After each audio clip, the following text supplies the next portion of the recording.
Assalamualaikum warahmatullahi wabarakatuh. Halo Bapak Ibu sekalian, para operator Arkas dimanapun Anda berada. Kali ini kembali ada pertanyaan masuk ke channel kita. Kali ini masih dari Ibu Ismawati ya. Beliau bertanya soal jika seandainya selesai tutup BKU bulan Juli, apakah bisa langsung tutup BKU Agustus sekalian meski dananya belum masuk di bulan Agustus. Sehingga dengan begitu beliau katakan ini bisa melakukan perubahan di penganggaran 2025 untuk tahap 2. Tujuannya adalah agar bisa melakukan penyesuaian belanja buku yang 10% tersebut. Mohon bantuannya, terima kasih.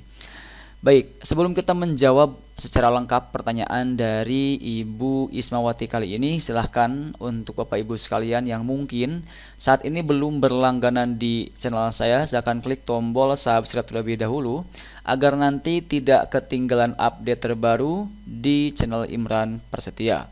Baiklah, mari kita mulai saja sharing kita kali ini.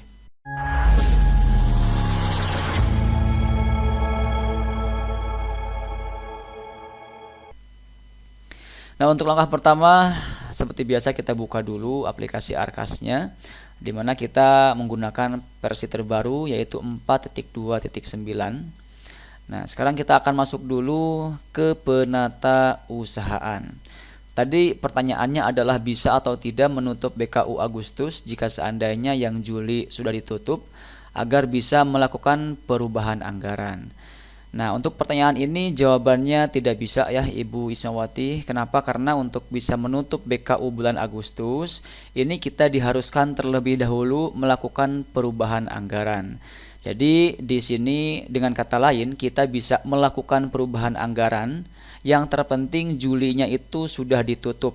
Ya, untuk Agustus tidak ditutup juga nggak masalah. Ini tetap bisa melakukan perubahan anggaran. Karena ketika kita mengklik Agustus, di sini akan muncul notifikasi seperti yang terlihat di sini, yaitu lakukan perubahan RKAS untuk membuat BKU sesuai peraturan yang berlaku dan seterusnya. Jadi di sini memang kita tidak bisa melakukan tutup BKU untuk Agustus sebelum kita melakukan proses perubahan anggaran. Ya, jadi Bapak Ibu sekalian, jika seandainya sampai bulan Juli sudah ditutup BKU-nya, maka silahkan bisa langsung lanjut ke proses perubahan anggaran. Oke, bagaimana caranya? Nah, untuk perubahan anggaran kita masuk ke bagian penganggaran terlebih dahulu, kemudian kita klik open atau buka pada RKAS 2025. Oke, di sini kita ada dua tombol, silahkan pilih perubahan. Kemudian di sini ada notifikasi lakukan perubahan RKAS, silahkan baca sampai selesai, kemudian klik tombol ya lanjutkan.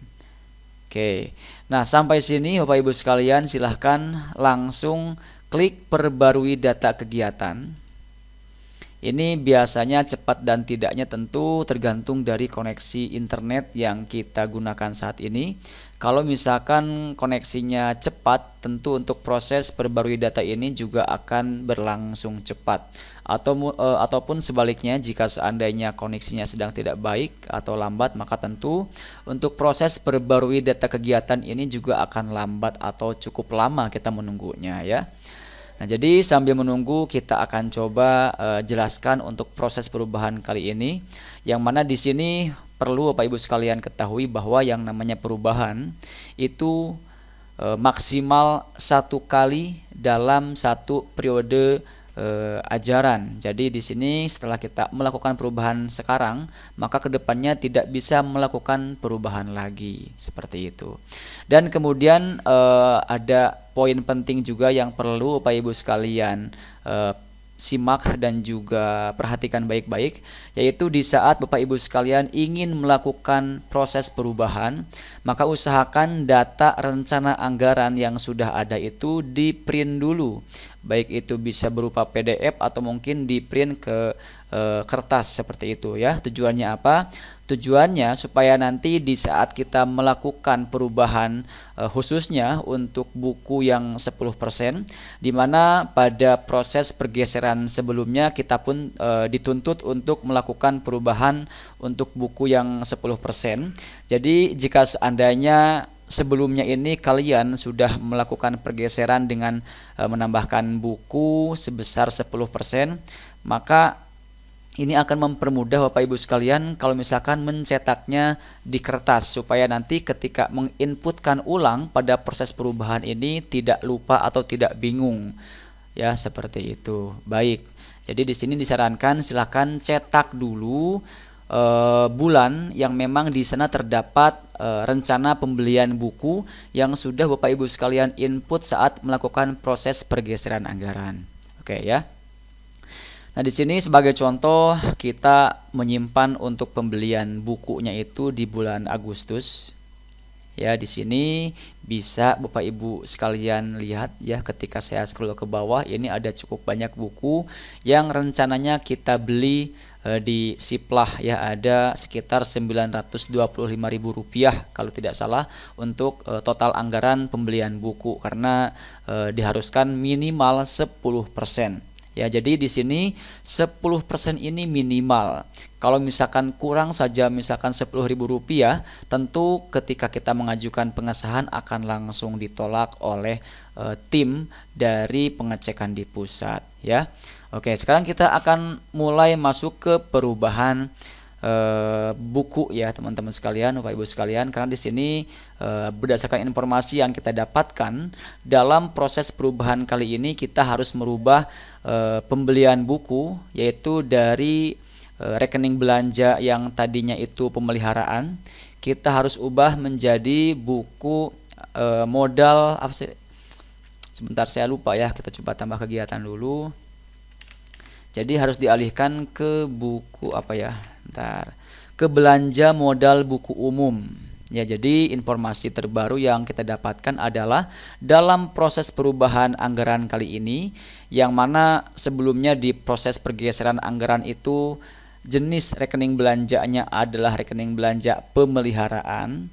Sekarang diinstruksikan untuk merubahnya ke belanja modal buku umum, yang mana jenis belanjanya ini masuk ke dalam kategori aset. Seperti itu ya. Jadi inilah perlunya Bapak Ibu sekalian mencetak rencana anggaran buku yang sudah diinputkan pada proses pergeseran kemarin, supaya nanti saat kita mengisi ulang untuk detail anggaran kegiatan ini kita bisa mudah melihatnya di kertas yang sudah kita cetak seperti itu.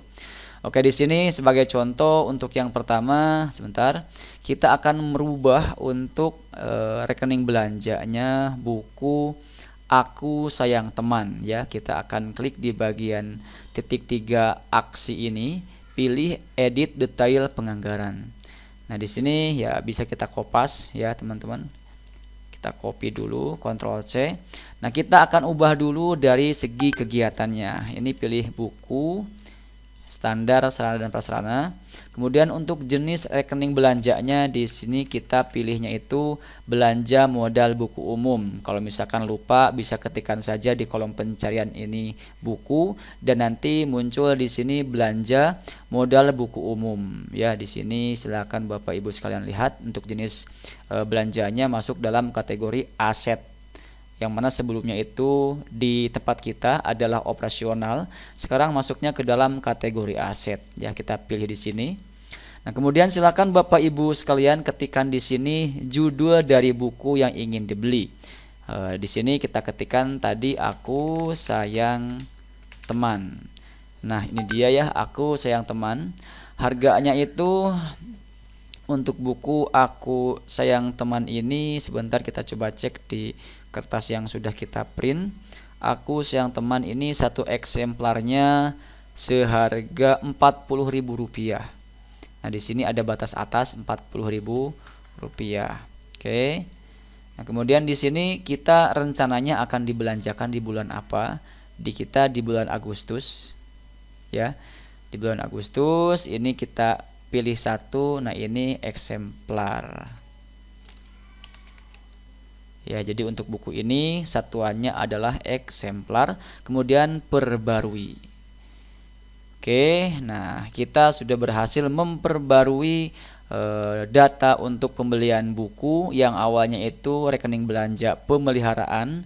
Sekarang kita ganti ke rekening belanja apa tadi? Duh, lupa lagi ya. Modal buku umum ya Bapak Ibu sekalian. Jadi silahkan bisa diulangi langkah yang awal tadi ya.